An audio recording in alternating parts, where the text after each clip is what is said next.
নমস্কার। এবছরে প্রথম আমের আচার করলাম। মানে এবছর করাই হয়নি, একটু ঝামেলা ছিল।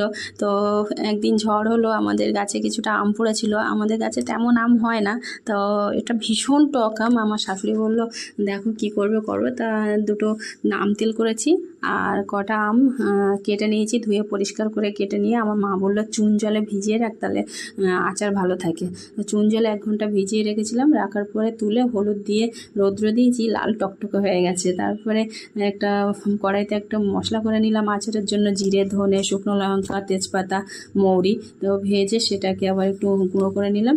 আর কড়াইতে সর্ষের তেল ফোড়ন দিয়ে, তাতে শুকনো লঙ্কা, 5 ফোড়ন, তেজপাতা ফোড়ন দিয়ে, তার উপরে যে আমটা রোদ্রে দিয়ে রেখেছিলাম, একদম কালারটা আবার পাল্টে গেছে।